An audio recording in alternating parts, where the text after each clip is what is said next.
Okay,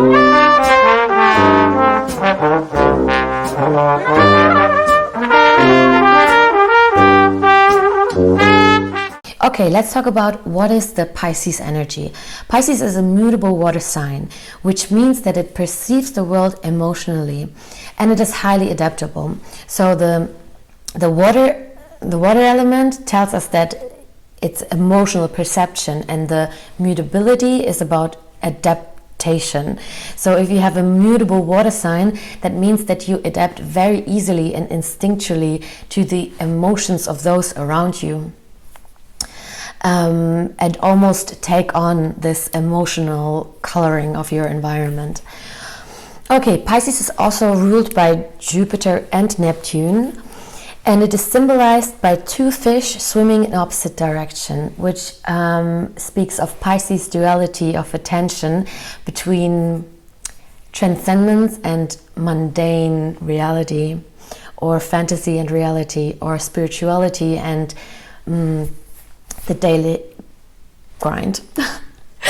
And the Piscean energy is based on sensitivity and receptive abilities. Pisces is the final sign of the zodiac wheel, and as such it has absorbed every lesson that was learned by the other signs. And this is why some say that it's an old soul that has incarnated into this world in this day and age. Because it is an old soul, or the last sign of the zodiac wheel, it is the most psychic, compassionate and empathetic sign of all. So what happens when this energy is part of your emotional personality? Some keywords are compassion, creativity, imagination, romanticism, idealism, sacrifice, escapism and spirituality.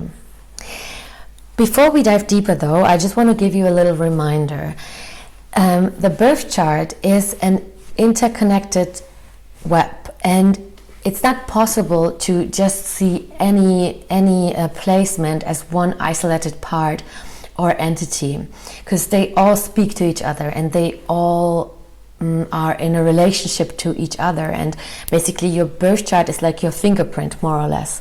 It's actually quite individual, and it's yeah. So when I talk about these placements, I really just speak plainly about the pure archetypal expression. Every aspect that your moon makes to other planets, and the house position of the moon, and also the overall theme of the chart, and also the balance of the elements. Maybe you have a very dominant theme or very dominant element or sign in your chart. This all can really modify what I will be talking about in this video. So you might not resonate with everything. It really depends on your chart, and I just wanted to put that out there because maybe you might be confused, or maybe you just began looking into astrology and this is all new to you, and this is just something to keep in mind. Okay, now that we got that out of the way, let's talk about the emotional blueprint and the special gifts of the Pisces moon, which are plenty. Pisces moon, you can sense the hidden or energetic levels of life. You are instinctually soaking up the atmosphere like a sponge. You cannot help it. You are the most emotionally open and vulnerable sign of all. You are highly imaginative, highly creative, and you naturally tend towards boundlessness, oneness, and the dissolution of boundaries, which is your Neptune influence.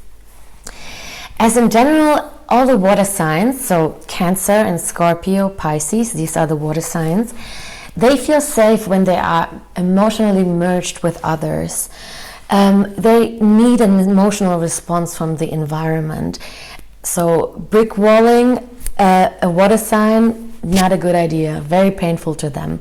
Like just the stone face look, you cannot deal with that. You form attachments through the exchange of emotions. So unlike, for example, like an air sign, air moon, air moons tend to form attachments through exchange of ideas or dreams or thoughts or communication. Earth signs would maybe form attachments through building something together, something in the tangible realm. Pisces Moon is really magical because you can create dreams, worlds, and identities like no other sign. You really have this boundless imagination. It's quite divine, it's really special. But you can also be pretty self-destructive, which, yeah, I just need to tell it as it is. If you don't understand your own energy and you don't understand why you act the way you act, then you can get lost in your illusions. But in general, Pisces moons are poetic, romantic, idealistic, but can also have a somewhat distorted perception of reality, because you sometimes do tend to see what you want to see, in the good and in the bad. Just saying. You are innately spiritual. You have a very strong psychic sensitivity, a very strong intuition, a super rich dream world. You are just so close to the other realm, to the transcendental states. This is just not so foreign to you as it might be for us other mere mortals. And also, more than others, your awareness is just tuned to that which cannot be known, which cannot be seen or scientifically explained. You are just able to embrace this facet of life much easier than others, and I think you just intuitively or instinctually feel in touch with something that is greater than yourself, which doesn't have to mean that you're religious, but it doesn't even have to mean that you're spiritual or you would call yourself spiritual. But I think that Pisces moons just, maybe they think everybody feels like that, but it's actually not everybody does. I think it's a very special thing from the Pisces moons. You are truly emotional and intuitive. You can become great artists, true healers. Like you really have a gift there. Because you are a mutable water sign, you are very adaptable to other people's emotions.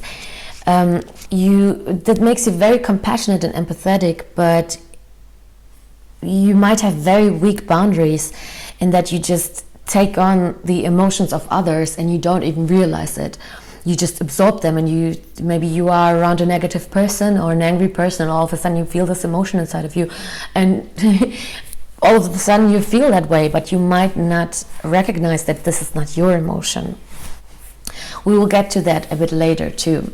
So yeah, but that could make you feel very drained and would make you want to escape even more.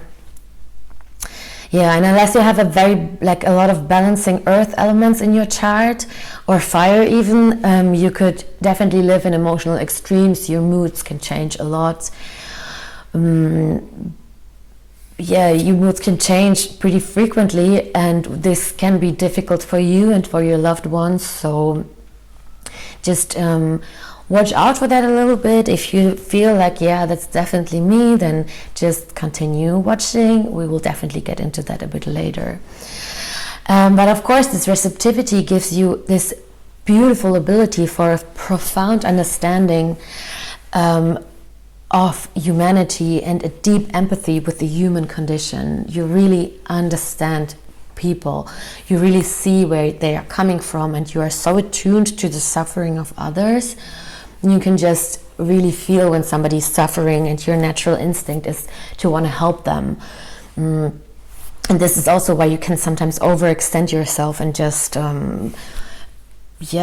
sacrifice your own needs because you feel like you need to save them. Maybe a little savior complex can come into that. You naturally want to befriend humanity. You feel this deep emotional calling to help and to heal, not in the earthy physical way of Virgo, which is your opposite sign. Virgo is a mutable earth sign, you are mutable water.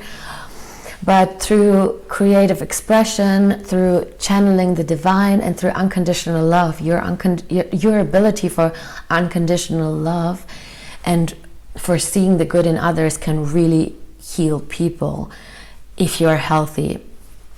Like if you feel emotionally stable yourself, because you cannot give from an empty cup. You can also heal others through your art, or through your nice smile, or through not judging somebody. There are so many ways to heal people, or to bring a good energy or a good vibration into an environment.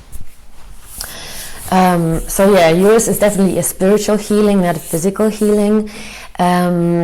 then yeah, you have this acute sensitivity to subtle energies around you, and might be why maybe you're blessed with psychic abilities like clairvoyance, claircognizance, or maybe mediumship, which is amazing.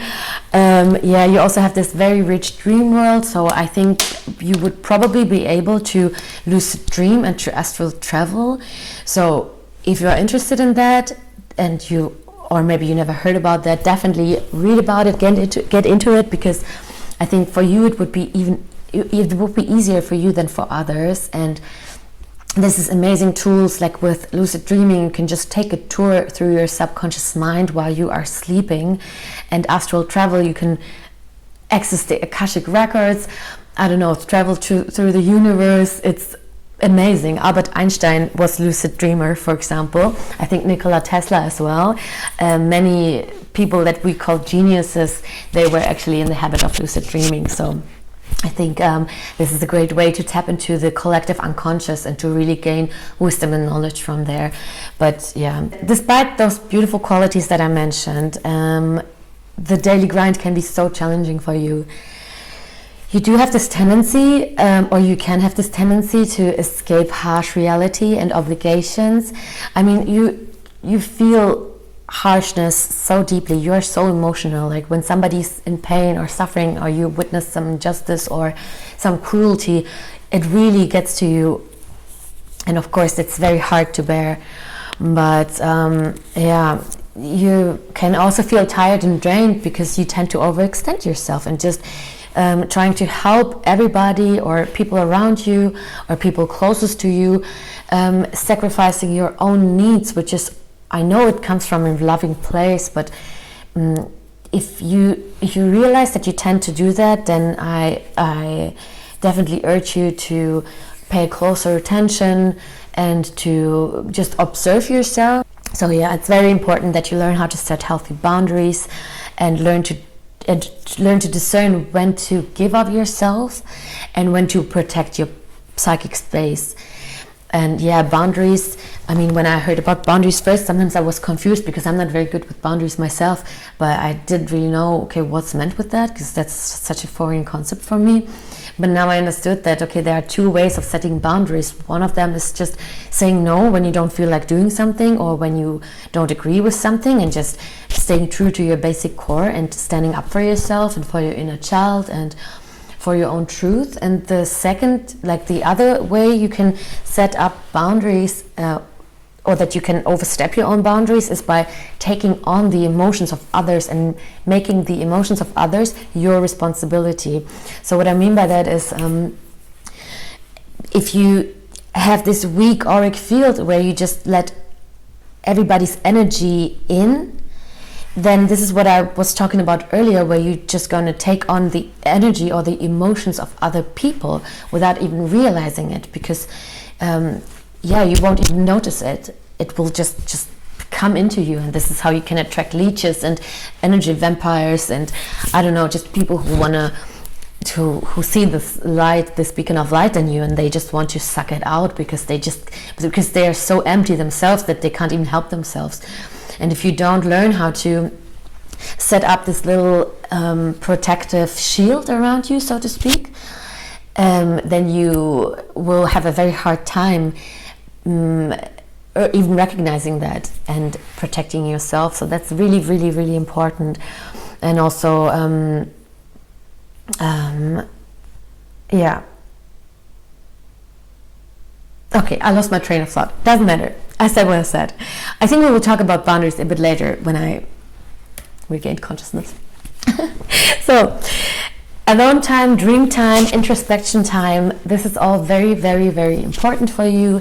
It's important for cleansing your energetic field, for just cleansing your aura of other people's stuff, and for grounding and centering yourself. I mean, I think you're going to be drawn towards alone time naturally anyways. And as I said, there's a fine line between escapism and alone time.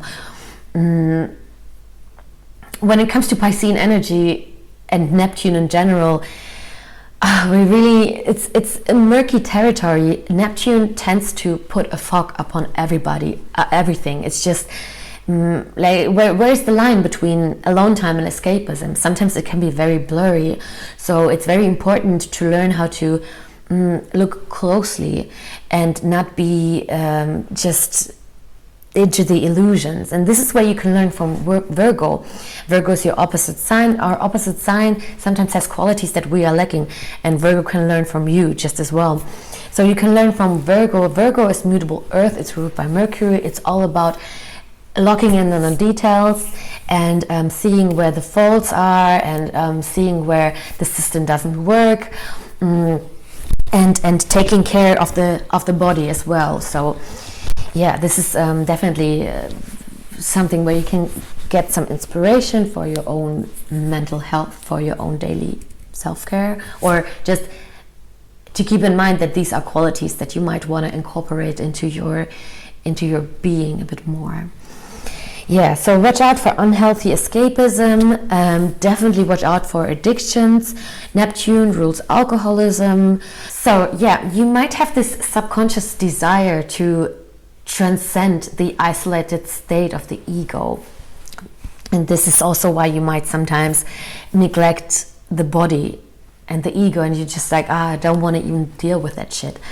You subconsciously want to merge back with the universe, and return to oneness. So this is also what this could really be a subconscious drive for you. If you are aware of this urge in yourself, then you can learn how to use it constructively, and you can create a life that is based on spirituality and compassionate sharing of yourself, and you can become a source of hope and inspiration for others, because your task is definitely to be a healer in this life. Like, one of your tasks is to be somewhat of a healer. It doesn't mean that you have to become a guru. You don't have to be a guru to heal people. Most of the gurus are ego-driven themselves anyways, but okay. But through your deep spirituality, or through you transcending those harsh ego needs, in some regards, you can really inspire those that you come in contact with, and through sharing your deep sensitivity, and through being so non-judgmental as you are, you can help people to see the good in themselves. And if it doesn't matter like where you do it, how you do it, you can do it as a mother, as a teacher, as a cleaning person, as a homeless person, whatever, I don't know. It's more about the energy field that you emit, that you project. This is healing. So yeah, meditation, journaling, lucid dreaming, creative visualization are all very good for you. I would even recommend sport, like a tough workout every once in a while. Just break a sweat. This will help you to be more embodied and grounded, because as I said, you tend to sometimes neglect your body and just be like, eh. So if you have this tough workout and you just break a sweat and you feel the blood rushing through your veins, and your heart is pumping, and you can feel like every muscle throbbing in you, this can really help you to just feel like, oh, I have this body, it's great, I love it. This is just one facet of our existence, which is not to be underestimated too. And I think this could really help you to also relieve the stress. Now, my dear Pisces, let's talk about love. Yes, your biggest lesson in love is boundaries. I know I said it before. Boundaries and self-protection. Love and relationships can be a bit difficult for the Pisces moon. You are so romantic, but you tend to idealize your lovers. So as I said earlier, sometimes you see what you want to see, and you have this rich imagination. It's not difficult for you to tap into in your imagination, to tap into this ideal state of being and just imagine things, but it might not always be based on reality, how you perceive your lovers. So if you idealize them so much, invariably they must fall off their pedestal at one point or another. But when you are in a healthy relationship, or when you yourself are emotionally healthy, then you are truly capable of unconditional love, not only towards your partner, more towards humanity in general. You have this beautiful gift of really seeing the good in others, even people that treat you cruelly or treat others cruelly. You just tend to be so forgiving, and you tend to really understand that there's this good core in everybody. So you definitely accept people for who they are. You are a very warm and loving partner. You are so ready to give the benefit of the doubt, and you are very accepting, deeply caring, and you definitely see the soul essence of people, even in toxic people. And this is why you are so forgiving. And I think, of course you're right, like deep down our soul essence is pure and we are all one in the end. But some people are just very depleted emotionally or spiritually, psychically, and there are definitely people out there who can just kind of suck you dry and deplete you of all your energy, and you just give and give and give, and you tend to just neglect your own needs and be so forgiving, and it goes on and on and on, and just, I don't know, watch out for that, because you deserve a loving partner. You are so loving yourself, and you should not settle for somebody who, you don't have to choose a partner, because there's a certain savior complex that can also come into play from your side. You don't have to choose a partner that you need to save. It's better if both are kind of equal and on one page. Sometimes you just stay too long in toxic relationships or in unhealthy relationships, codependent relationships.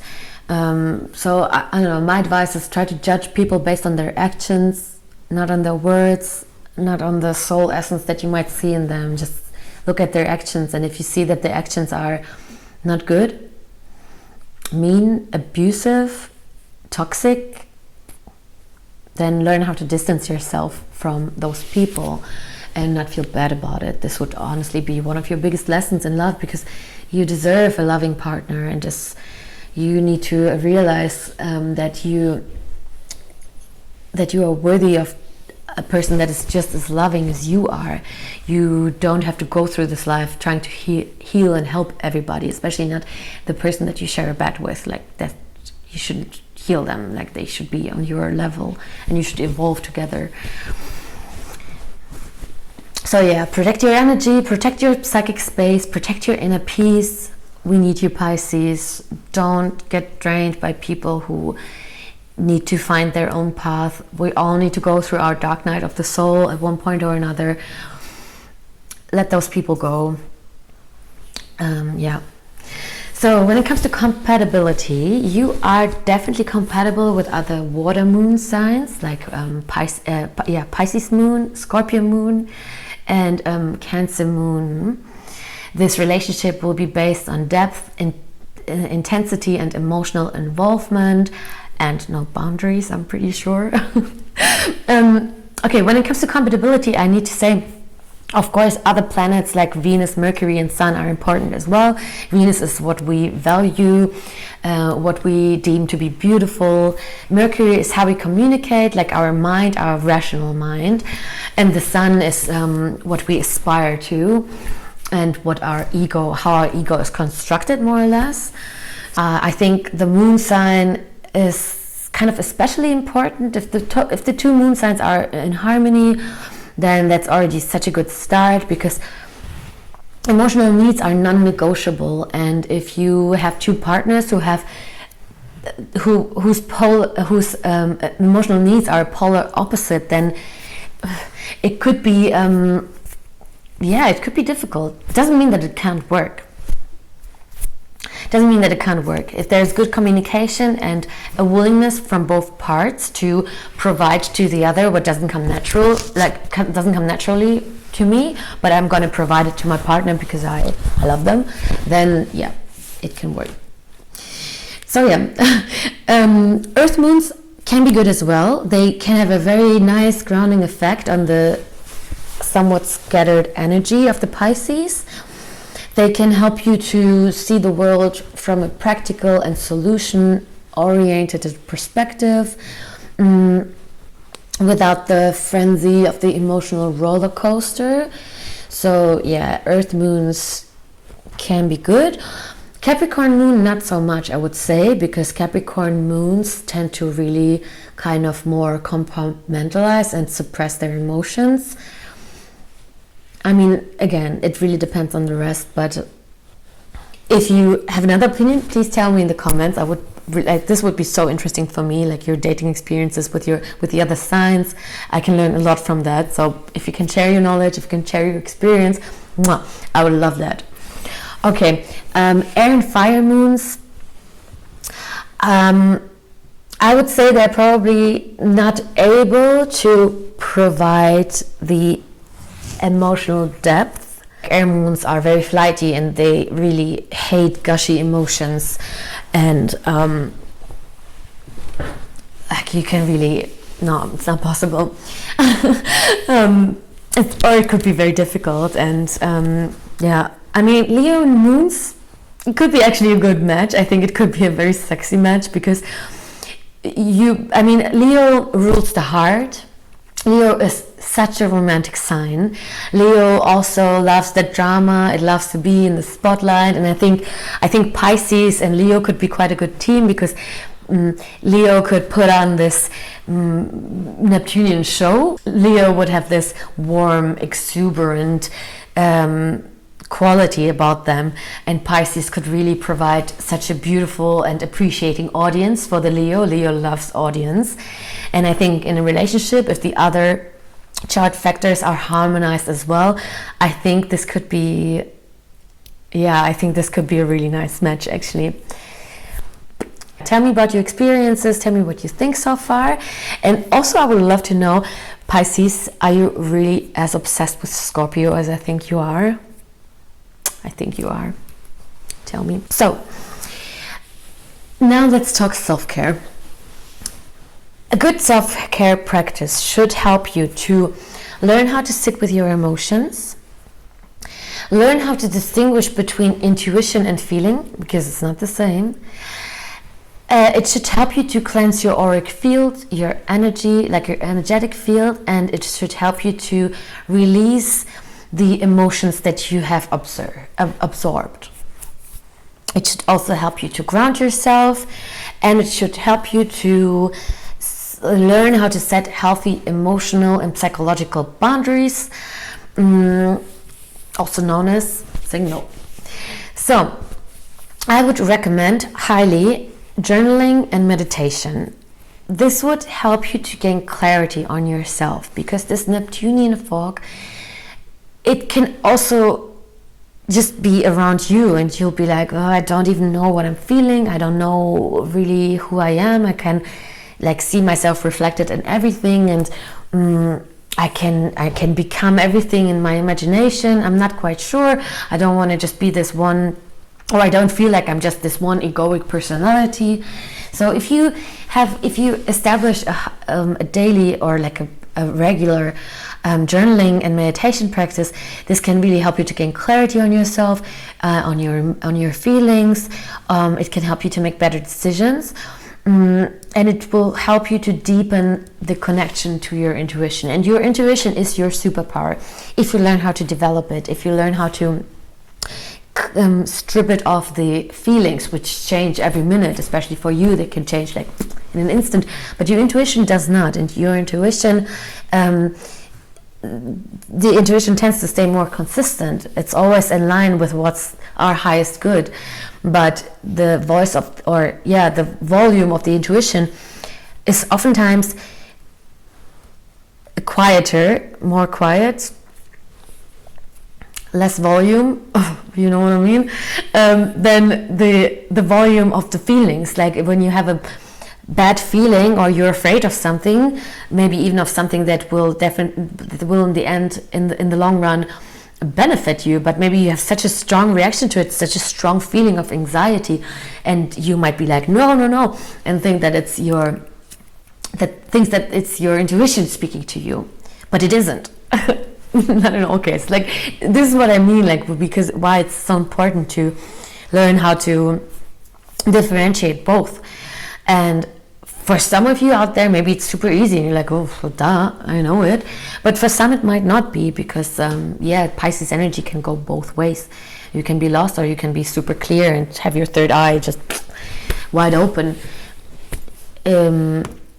But it's definitely something that you can learn. You just need to put daily practice into it, or just a regular practice. So journaling, meditation, great. It will also help you with emotional boundaries. It will help you to reflect upon, okay, was that really my feeling, or is that my partner's feeling? When did I take responsibility for how my partner feels, although that's not my task? You can just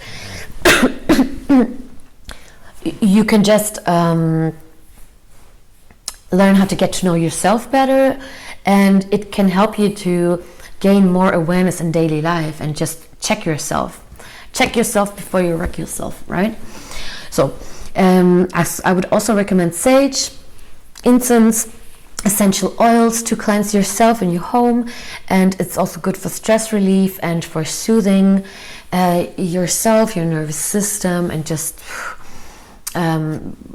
just relax. Very helpful. Also, definitely I would recommend grounding. The best technique for grounding is being in nature as often as you can. This is good for everybody. This is, I think, one of the healthiest things we can do anyways, even if it's just like sitting next to a tree. You can do a thing called earthing, which is a technique where you just it's just walking bare feet on natural ground. But this technique will be, or walking bare feet will be extra good for you, I think, because Pisces rules the feet, so you would be extra sensitive to this. And when you walk barefoot on a natural ground, like not on concrete obviously, but on grass, whatever, sand, water, then it will transfer the energy from the earth into your body, and it will rebalance your whole electric field around you. So as I said, if I forgot to mention something, or if you want to provide me or us with your point of view, if you want to add something, if you have some feedback, if you just really enjoyed it, then please let me hear from you, drop me a comment, and please subscribe to my channel. I would fucking love that. And if that was helpful, then I hope to see you in my next video. As I said, I will be dropping the Pisces Moon through the houses video soon, and I'll see you in the next video. Bye.